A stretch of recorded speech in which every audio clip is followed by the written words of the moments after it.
absolute favorite heroes on the support position. So they might run dual lanes or with this pick, maybe. Tide +1. Not sure will be the Phoenix or the Tusk. Because generally against Slug, you don't really want to leave an offlaner down alone and just let the Slug free farm. You want to contest it if possible. Archon seems really weak against 5-man, and EHOME is super heavy 5-man. Yeah, but from their opening, they don't really want to 5-man. I want to say like most picks when a team opens with Enchantress, it's more you want to focus on winning your lane and you're not focusing so much on team fight.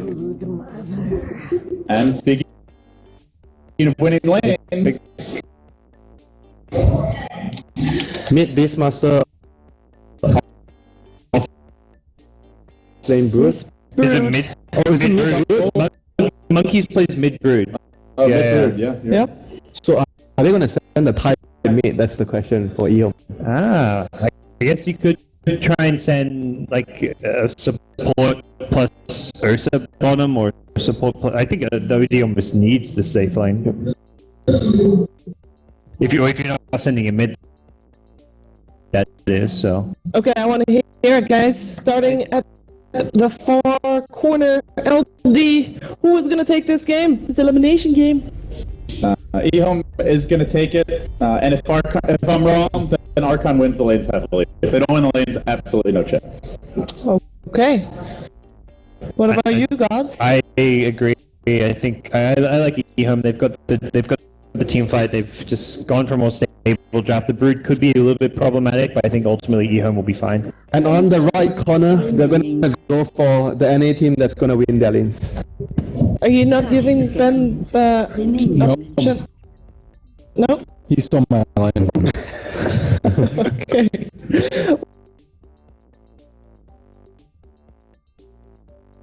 Well, I guess it is time to get into it. The first elimination game of the Shanghai Major, Archon taking on Team EHOME with the dynamic duo of ODPixel and Draskell. That's dynamic indeed. Thank you very much, Shiva. We're here with best of one. It is Archon versus EHOME. I'm ODPixel. I'm here with Draskell. The game is underway, and Draskell, we were talking about the drafts a lot, and as they said, it's all about winning the lanes between these two. Now, are Archon going to do it with the mid Brood?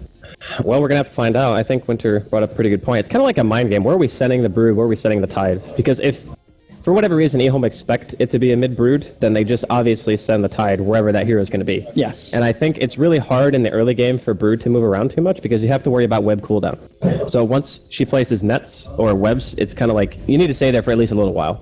So I think that EHOME probably have the advantage in that regard, and it's kind of like LD was saying, if they don't win their lanes, their team is actually fairly greedy. A lot of their heroes are squishy, they're going up against an OD, the Slark needs a lot of farm, the Slark is also not really a good laner by any stretch, so I think it's a little bit problematic, but it can be done. The Enchantress is going to be relied on heavily in this early game, no doubt. And I mean, talking about the Slark, we're looking at the side of EHOME. In terms of catch potential for the Slark, I mean, you're pretty much just looking at the Tusk with the Snowball stun, maybe the Tidehunter's Ravage, but other than that, the Slark, he's got the potential to be incredibly slippery this match if he has a decent start. Yeah, that's the thing. It's just the way that the hero was picked that kind of makes me skeptical of it. I think that Slark is actually great in a lot of lineups. It's just a matter of, again, the kind of greed that they're going for by picking a hero in this situation. EHOME going for a 5-man smoke. Indeed, talking about the Slark, he's about to receive a full 5-man to the face here. Jo in the jungle, he's going to walk straight into the smoke. Lanham's going to spot him out, and the pings are coming through, and it will pounce away here. Jo keeping it safe, but they actually got the snowball onto him, and here we go straight in with the stun onto Jo. Oh, it doesn't quite catch him with the stun. He's still only going to pounce for 12 seconds. They'll start to chase him. The Furious Wipes are stacking up here. Jo, he continues to run. In swoops Kaka here on the big bird, and it looks like Jo will be the first death here on the side of Archon. EHOME picking themselves up the first blood. Old 11 doing it with the classic start off. 2 GG branches now on the Tide.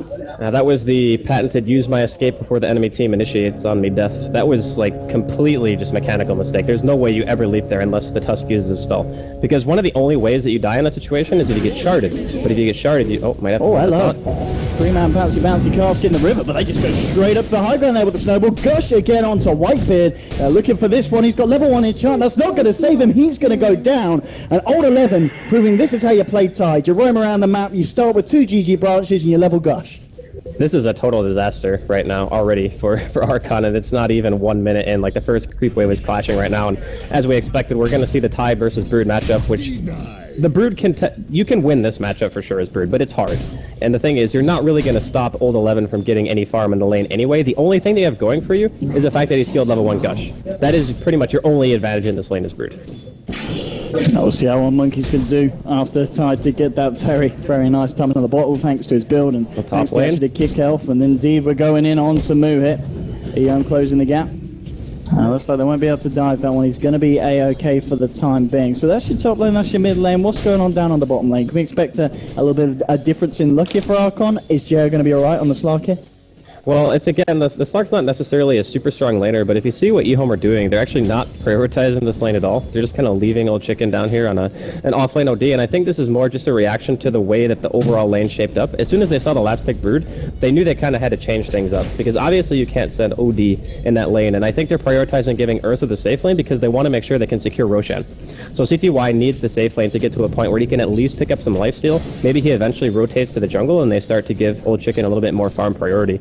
But even in this lane, like, they're not really stopping him from farming. He's just kind of chilling here, you know? This is a really bad sign that this hero is not really being zoned or anything. Talking about Roshan, I'm looking at the lineup, I'm seeing, you know, because you've got this mid-tide, you're going to be hitting level 6 at the same time, and maybe not even before the Ursa actual. Hold that thought, because straight in on the bottom lane, they are going to look for the kill here. Archon, they jump forward. I think it's going to be a defensive Astral here on the OD, but it looks like Old Chicken could still go down here, and he will.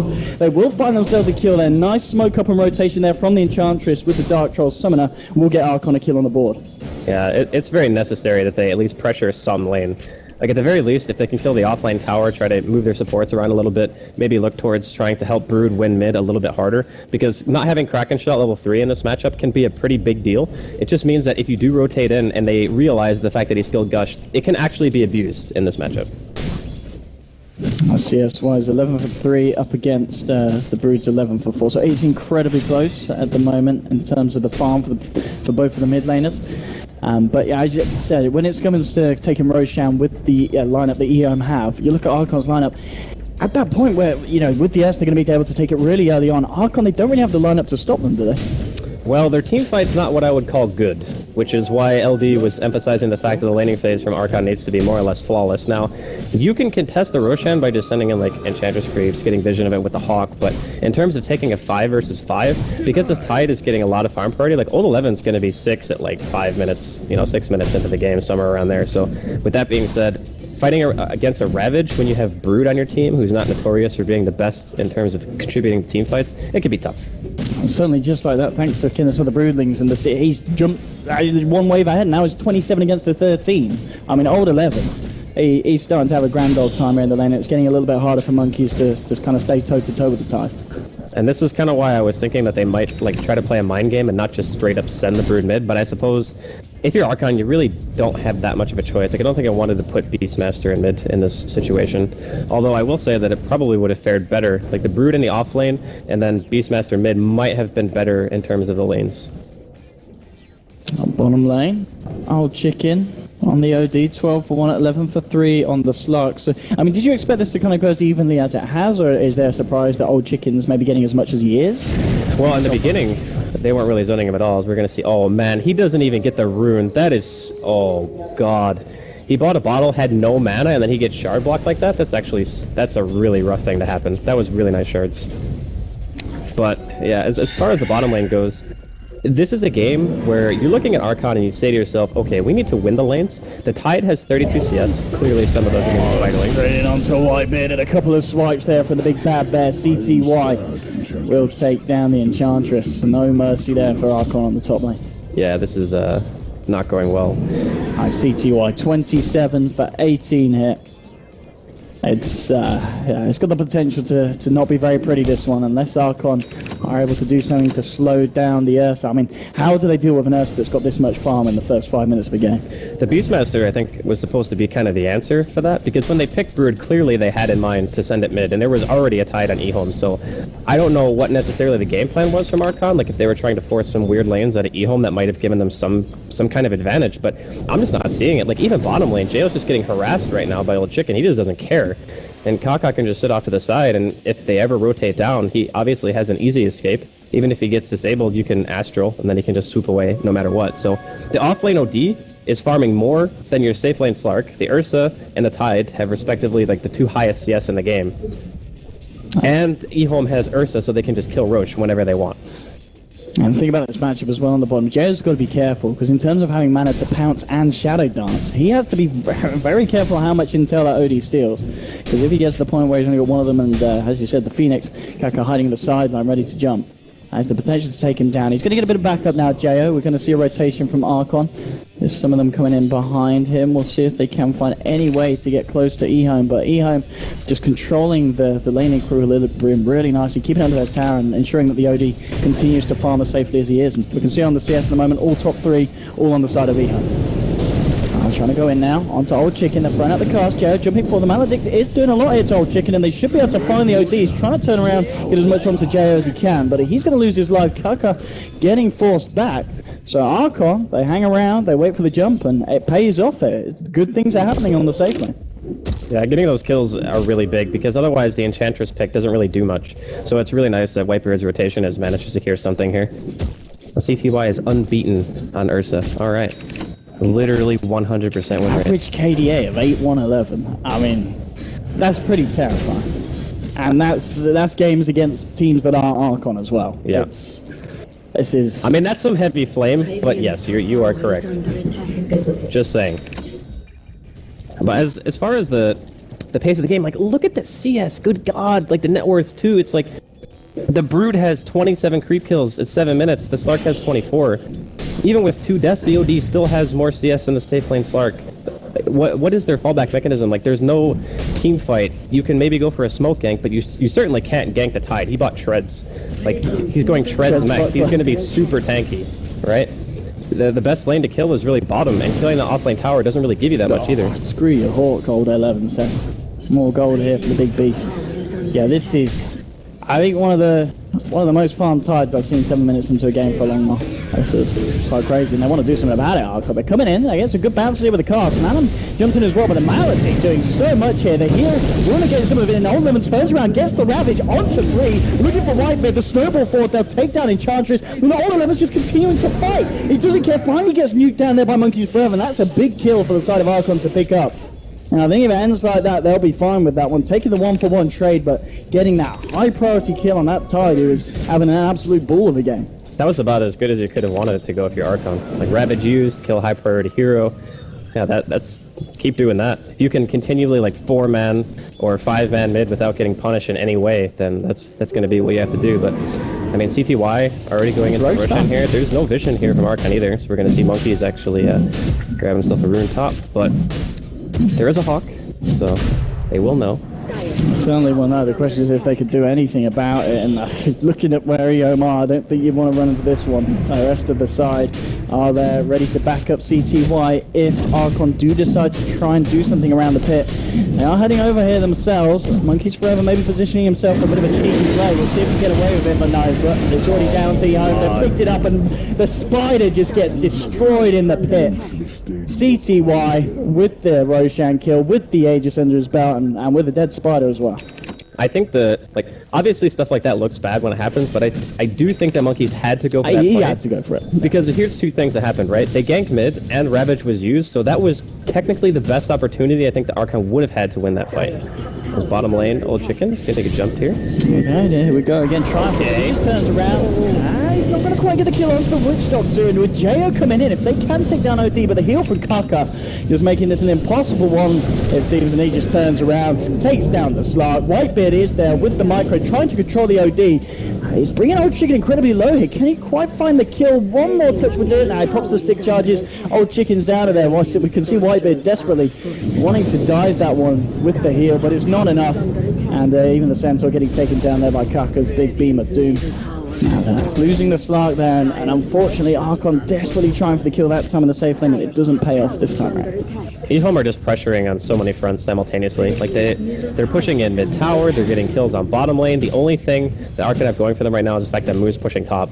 And I do think that team fighting again is going to be really rough for them, so I think this is the right play for Moo, not to try to go for the direct engagement, but take something away from EHOME and not put yourself in a situation where they're just going to keep walking away with more, because now they have the Aegis. Like, CTY is going to have Blink blink soon.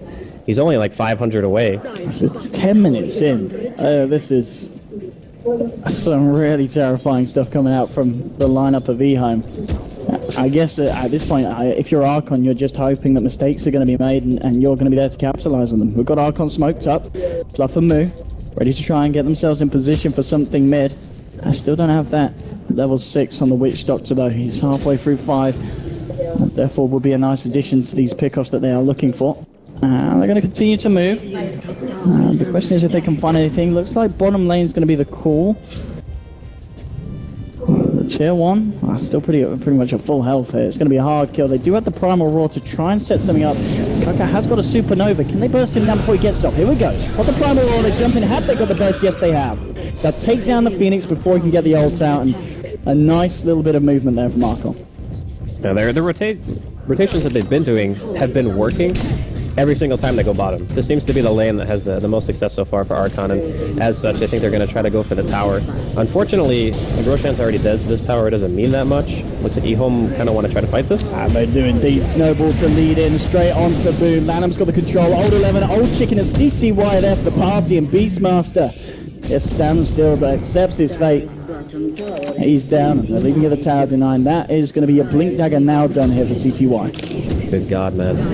I think they're saying that. Did he buy it and then sell it? Yeah, he's looking did. for alternate builds. We could see. They're just gonna pick it up at the side shop. I was hoping we were gonna see some CTY style, skill build, item build that's gonna be a bit funky. And whoa, Kaka. He uses the Dusty Spots Monkeys forever out straight away. Old 11 is there. They do have a Ravage if he wants to use it, but by the looks of it, with the Sunray, they're not going to need to. They'll pop the Supernova to make sure he goes down, and they want to kill the babies as well. They'll get it. More money there for the Phoenix. And again, EHOME there with the kill. 8 for 4 at the moment. CS-wise, this Titan has got over 100 CS at the moment, and involvement there in more of the kills. Ursa, CTY just starting to move around the map and just dismember the heroes on the side of Archon. So with the Ursa that's snowballing this hard against heroes like Enchantress and Witch Doctor and things like that, he's gonna more or less disintegrate any hero that he touches. And the fact of the matter is, Archon have a whopping 2 disables. So they have Cask from Witch Doctor and they have Roar. If neither of those things are up, there's not even like a reason to buy BKB. So we're gonna see a Roar here. It's gonna be a nice one if they can find it. Monkey's probably coming in as well, but the snowball there to bring our chicken out. Here's Jao jumping forward. They'll look for the OD kill. They will get it. They'll take down OD Lanham. Pops down his Igloo. TP's out. Gives them a wave. Lanham is out of there. The car's not coming out in time, unfortunately, to stop the TP. But again, this seems to be the lucky spot here for Archon. They keep finding big kills down on the bottom lane. Well, a lot of their vision is prioritized around bottom. Like, they have a Rune Ward, they have the ward that's around Roshan, so they can see a lot of rotations coming in from EHOME so long as they're not smoked. So I think it's just a lot easier for them to prioritize this lane when, you have vision around it. Just like common sense Dota, I suppose, but still, every single time that Archon get a kill, it doesn't really feel like they're doing anything in addition to it. Like, we talk often about, okay, your kill's good, but does it get you a tower? Does it get you Roshan? Any sort of objective? And most of the time so far, I feel like the answer has been no. And even though the Slark potentially on paper could carry during the late game, you're up against an OD, you're up against, eventually double Ravage and Ursa. And your only backup is like a Brood who, again, not really the greatest in team fights, and you still only have Treads, and it's 14 minutes in. Talking about the Slark, a lot of pressure here on Jerry this game. How does he have to build? Are we going to see the Blink, the Shadowblade, or do you need to go for something like an SMY so you can just man fight, have a little bit of a presence here at this point of the game?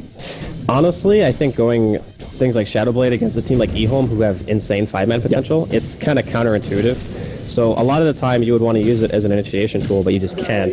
Old 11's going to spot out Fluff here. They're just going to go on him. Oh, indeed, Fluff trying to fight up for his life.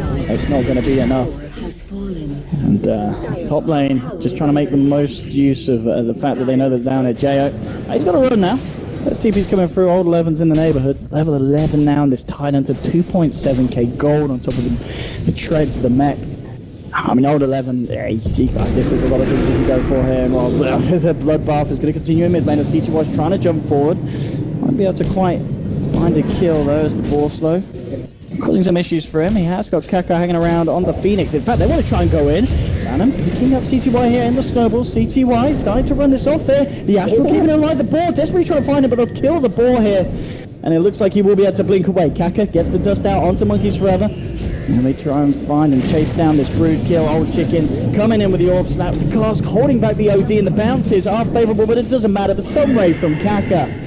Too much for the Spider. It's another kill here for EHOME, and we saw just how close Archon were there to killing CTY, and they just couldn't do it because of the OD there with his Astral. God, that's gotta feel so bad. You feel like you finally are gonna get like a high priority kill. You know, CTY hasn't even died yet once this game, and he gets away in that fashion. It's making it very difficult for Archon to get a foothold in the game when they can't really get anything big in conjunction with their kills. Like, I say that, they have all the tier 1s down. Like, that's definitely something that you can look to and think maybe, okay, we could try to contest Roche. Phantom, pop down the shards here, snowball across, straight on with the punch onto the Witch Doctor, bam! Old Chicken with the right clicks. Old 11's moving in for more. He does have a Ravage if he wants to use it. It looks like, the shards won't quite catch Whitebeard. He will get himself away. Archon only losing the Witch Doctor here. It could be worse. But EHOME at the moment just really asserting their dominance this game, and it's not looking pretty for Archon. It's like you said, the only real thing that Archon can do is try to contest Roshan, maybe get a lucky smoke or two, try to change the pace of the game that way. But as it stands right now, EHOME have the team fight advantage, they have the late game advantage, they have basically every advantage except for split push, which their team isn't necessarily amazing at going high ground, so Archon could definitely buy time that way, like put Sark in another lane, put Moo in another lane, or the Brood, try to split up EHOME a little bit. But as it stands right now, it's 17 minutes in, and EHOME are just like, we don't care if we kill the tower fast, you just can't kill us. Let's see what Archon's answer is going to be to this. Moo actually is going to be the one drawing them away, but CTY blinks for the Borso. I might just save Moo for the time being, but he's got a big bad bird chasing him as well. Look for the TP out, and he's going to make it. He's out of there. Nothing to hold him in place. Back in the mid lane. The fight continues. The cast thrown out here by Fluff. Whitebeard throwing out the impetus. Monkeys Forever trying to get himself a bit of a spider army going. At the tier 3 already at half health. EHOME still standing strong. They've got all the ultimates available. Jo desperately trying to make something happen on the top lane. Looking to cut the way and try and get that tier 2 down. So there's a bit of a cash influx here for his team. But almost certainly going to need him to come back and do something in defense. The question is, as a Slark at this point of the game with the items that Jo has, what can he offer? I'll pop out the fortification, but EHOME just stand there strong. Nothing phasing them at the moment. Everything online, and here we go. They come straight forward onto the East with the Walrus punch. And there's your Ravage. They've got the Supernova out as well. It's an absolute massacre by the looks of it. Double kill here for Old Chicken. They will lose the tide as Jo is able to jump in there with the Shadow Dance. Now the question is, can Archon find anything else out the back of it? No, CTY, he comes straight back in. He's onto the Enchantress. Now he's looking for the Slark as well. Old Chicken and Kaka moving back in. There's a buyback here on the edge, but JO's down. It's a double kill for CTY. Slark does have buyback, but EHOME, I think they'll be ready to kill him again. And CTY, he's going to look for the edge. Whitebeard just bought back. But the heroes enough to keep CTY off. Didn't have the power to fight through the untouchable. Monkeys Forever, seeing if there's an opening, but they want to just try and protect this. At the least the Archon could do is force EHOME back so Jo doesn't have to expend that buyback. Now looks like the Spider's going to be enough to spook him. Monkeys Forever, and off you go. Off you go, that's right, back to your half of the map. And they will survive. It did cost them a few buybacks, but Archon, they keep the Rex alive in the mid lane. Yeah, the Brood ended up doing quite a bit of work there. Like, he was cutting people off as they were leaving the base, ended up securing a kill on Lanham, and making it so EHOME basically can't overstay their welcome. They know Roshan's up, so the only thing that EHOME really need to do in that situation, they already killed the tier 3, they just back, they don't lose anybody else, they can go as 5 with Ravage, which is going to be up in about a minute, and then you can just go for the Roshan and then force Archon to come to you. If Archon give that away, I think it's probably just Rax due to the fact that it's already exposed. It's very difficult to fight when you don't have a tier 3 to defend anymore, especially when, again, we talk about how EHOME has just this insane teamfight advantage. And the Slark is starting to get some farm, but he still needs more time. And the fact that it looks like he's going for BKB, I feel like this item, while he might feel like he needs it at the same time, it's going to be very hard to recover your farm if you go for BKB, and then immediately after purchasing it, you need to have like a successful team fight or like 5, because they're just that far behind. I'm talking about the team fight, the fact that you look at old Levin, he's got the Shiva's guard now, ready for the next one. It's going to be even harder for the side of Archon to bite through the armor of this lineup. Especially with the build, as you said, that Slark's gone for. Very defensive here from Jay, but I mean, it could be Assange, but it could be. It could be into the SNY. I feel like he just wants to buy the BKB for the Ravage and for OD. Let's see if they can get some kind of action here. In terms of the individual hero net worth, how is Joe doing in comparison? He's still pretty far behind the two top big boys on the side of EHOME. Old 11 and CTY there, sitting at the 10k mark. And it's going to be a smoke up from EHOME. And let's see what they can catch out. Clicking into the jungle. Jo at the moment on his own down there. Looks like they're just checking out the area. This is such EHOME find the Roshan really easy for the takings. It's an extremely low risk play. Like EHOME are very aware of the situation they're in. They like walk up the hill maybe just to see if somebody was in the area, like if the smoke broke, maybe they could find somebody. But as soon as they walk up a bit, they're like, okay, we've placed some wards. We don't really need to go for a kill. Oh, land him straight in with the snowball onto Monkey's forever. Well, the stun's not quite catch him. Monkey's a little bit too speedy here under the cover of the web. What is he saving for, by the way? Monkeys has like 3,500 gold. Is it just one of those situations where you're like, alright, I don't actually know what to buy because the game is super hard? Jayo, going for the smart TP out. Shadow Darts TP, he's got the recipe for the BKB. CTY unable to catch that one. And that's what we're talking about. One of the pluses of the Slark here. Unless they all jump on him as a 5-man, most of the time he's going to be able to get himself out of there. Yeah, it's really tough for them to kill Slark. But the problem with the hero in this game is, I think in this particular match, the Slark can't even go for like the 1v5, you know what I mean? Like he has too many heroes to go through, and plus his laning phase is also weak, and Archon's overall draft is very greedy in the sense that their lanes are just... Like, did any of their lanes win, actually? Like, their safe lane lost, their middle lane lost, and off lane definitely, yeah, they lost all 3 lanes for sure. Looks like they might lose the racks now on top of this one. EHOME hammering away. Archon, what's the answer? They've got everyone up. So it looks like they just gotta let it go.